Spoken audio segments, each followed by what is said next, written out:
Imagine a lush, vibrant cabbage sitting directly next to one being eaten alive by aphids, yet the healthy plant remains completely untouched.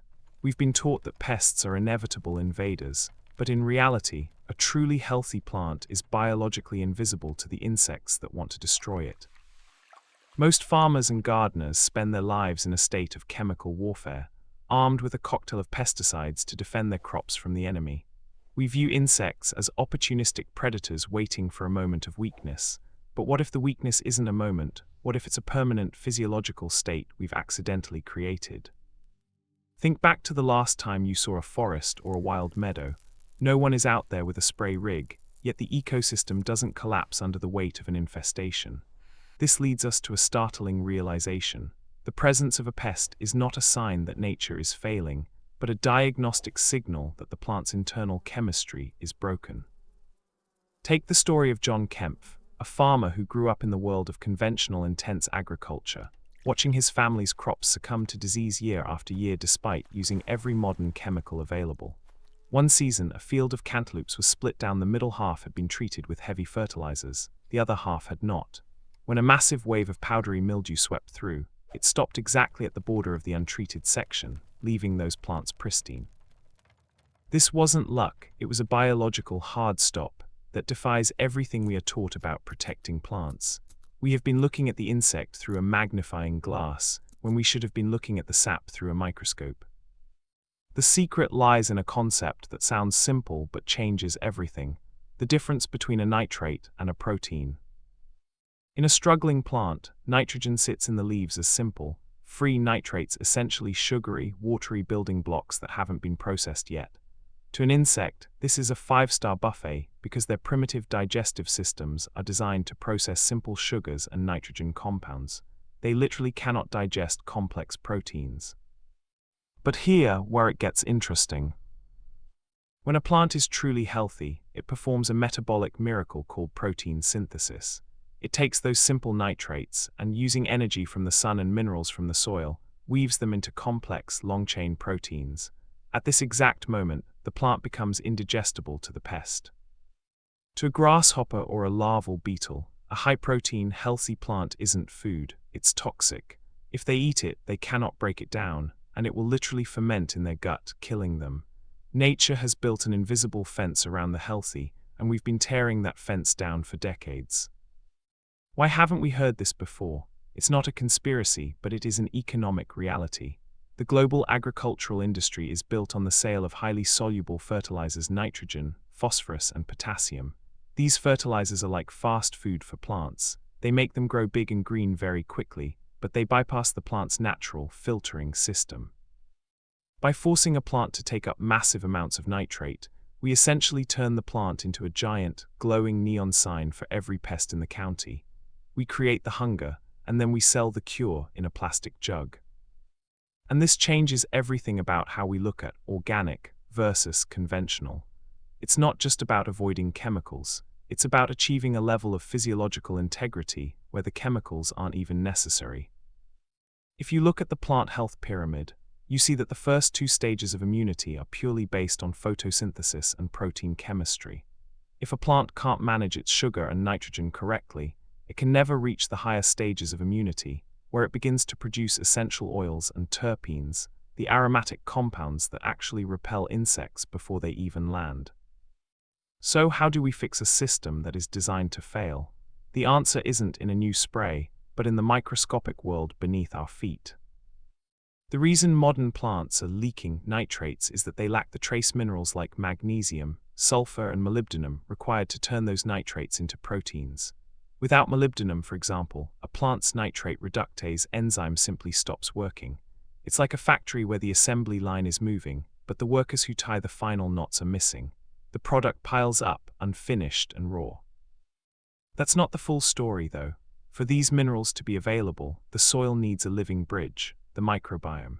In a healthy soil system, fungi and bacteria act as the plant's external digestive system, pre-digesting minerals and delivering them in a form the plant can use instantly without wasting energy. When we tilled the soil and drenched it in salt-based fertilizers, we killed the bridge. We forced the plant to eat raw food, which left it bloated with the very sugars that insects crave. Practical soil fixes start with a shift in perspective. Stop feeding the plant and start feeding the soil's biology. This means keeping the ground covered with living roots, reducing disturbances like tilling, and ensuring that trace minerals are present in the right ratios. It sounds slow, but the results are often visible within a single growing season. Farmers who have made this transition report something that sounds like science fiction. They watch as swarms of insects fly over their fields to land on the chemically supported farm next door. Their plants aren't just surviving, they are being actively ignored by the predators. We've spent a century trying to kill the pest, but the pest was never the problem. The pest was the messenger, telling us that the plant was nutritionally bankrupt. When we realize that health isn't the absence of disease, but the presence of functional integrity, the entire war on nature becomes obsolete. We don't need better poisons, we need better biology. The next time you see a bug on a leaf, don't reach for the spray. Ask yourself, what is this plant missing that it has invited its own destruction? The answers are hidden in the soil, waiting for us to stop fighting and start listening. The shift from reactive killing to proactive cultivation changes more than just the harvest. It changes the gardener. When you stop viewing your plot as a battlefield and start seeing it as a complex biological engine, every failure becomes a data point. But this raises an even deeper question. If the chemistry of the plant determines whether an insect can eat it, what does that same chemistry do to us when we eat it? There is a direct correlation between the invisible plant and the nutrient-dense food our bodies were designed to thrive on. A plant that is immune to pests is a plant that is overflowing with the secondary metabolites, antioxidants, flavonoids, and complex proteins that modern medicine is constantly trying to synthesize in a lab. We aren't just missing out on clean food, we are missing out on the medicine that nature intended to be our primary fuel. This leads us to the final, and perhaps most uncomfortable, realization. We have built an entire food system on obese plants crops that are heavy in weight but light in substance, kept on life support by a cycle of chemical intervention. The good news is that biology is incredibly resilient. The moment we stop interfering and start supporting the soil's natural intelligence, the system begins to heal. The fungi return, the minerals flow, and the invisible fence of immunity goes back up. True sustainability isn't about doing less harm.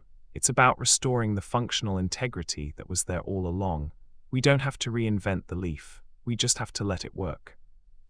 If we can bridge the gap between the soil and the sap, we don't just solve the pest problem, we solve the nutrition crisis at its very root.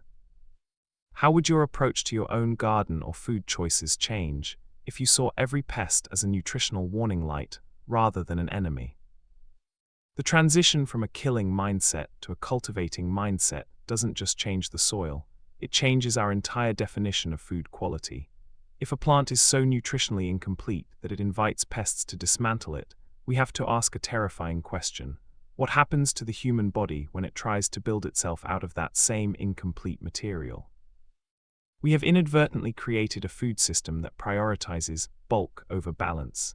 Because we measure success in bushels per acre rather than nutrient density per gram, we've flooded our markets with plants that are effectively obese, full of simple sugars and water, but lacking the complex medicinal compounds that should be there. But here, where the realization becomes a revolution. When a plant reaches that peak state of immunity, the top of the pyramid, it begins to produce secondary metabolites. These are the polyphenols, antioxidants, and essential oils that give a tomato its real smell and a pepper its true bite. These aren't just flavors. They are the very compounds that human science identifies as anti-inflammatory and anti-carcinogenic. By fixing the plant's immunity to pests, we are simultaneously fixing the human body's access to medicine. That's not the full story, though. This shift requires us to embrace a bit of system tension. To achieve this level of health, we have to stop looking for the silver bullet in a bottle and start looking at the diversity of the ecosystem. It means realizing that a weed might be a dynamic accumulator, pulling up the very molybdenum or boron the crop needs to finish its protein synthesis. And this changes everything about our role in the garden. We move from being the commanders of the landscape to being the conductors of a biological orchestra. The practical reality is that nature wants to be healthy. The default state of a plant isn't struggle, it is vitality.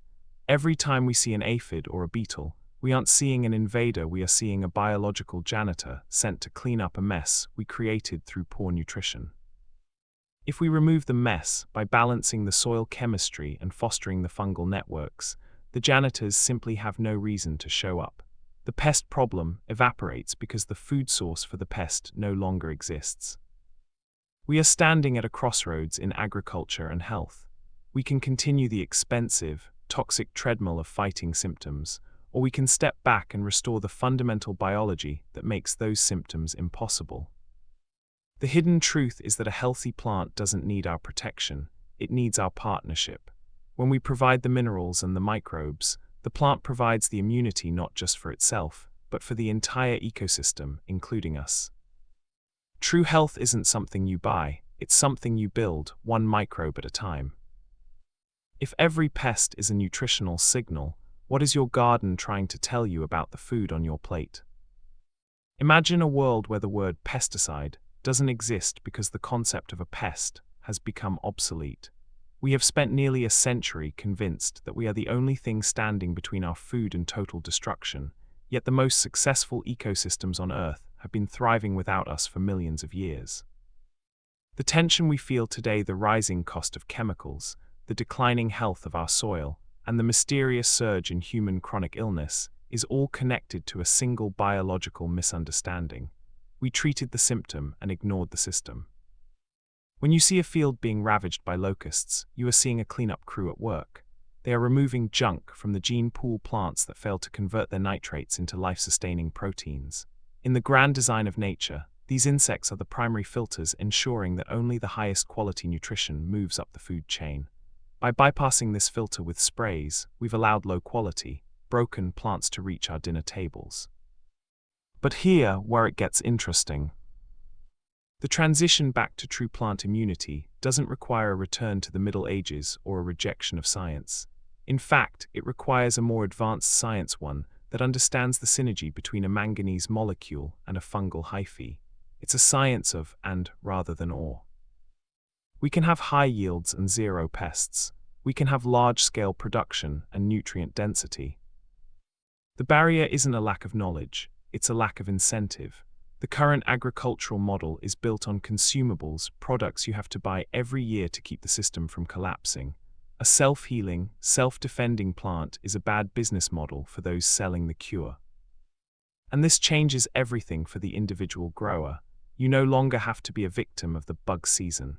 You have the power to change the internal frequency of your plants by focusing on the invisible architecture of the soil.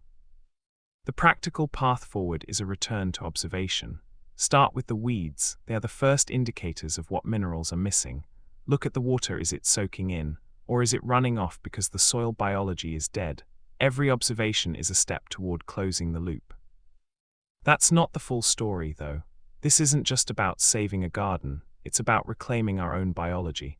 If we are built from the plants we eat, then our own immunity is inextricably linked to the protein synthesis of a cabbage or a grain of wheat.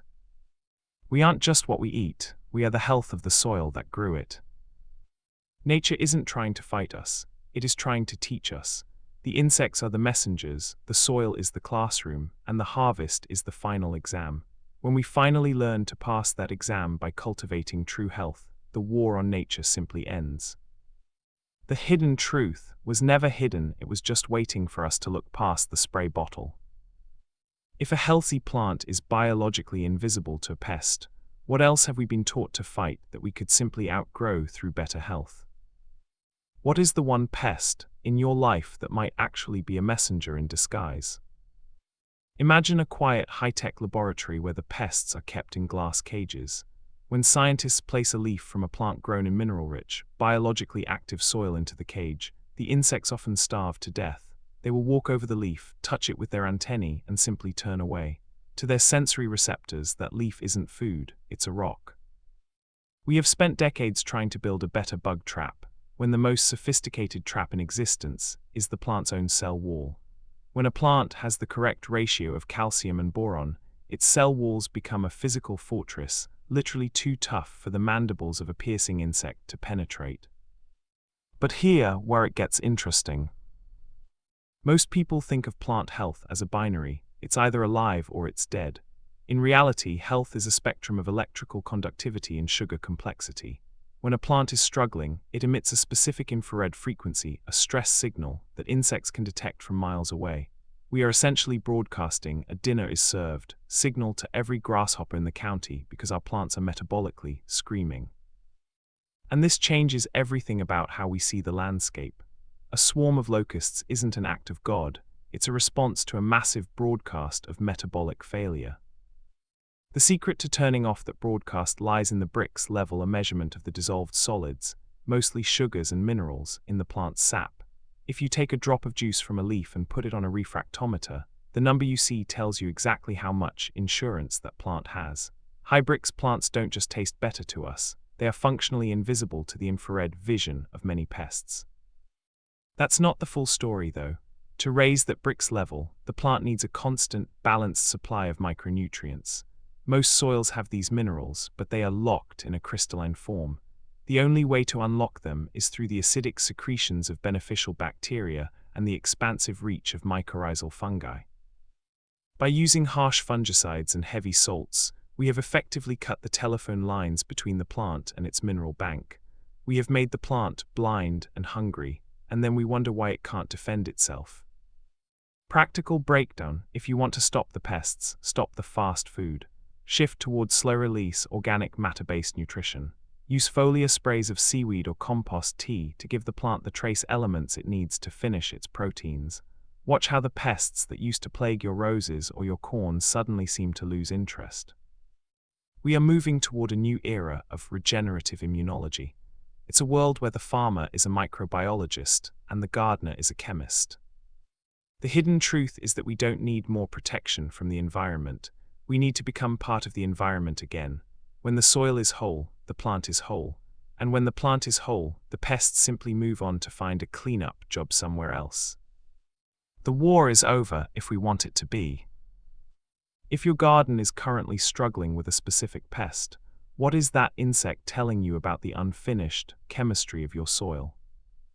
What would happen to our health if we finally stopped eating the junk that even the insects refuse to touch?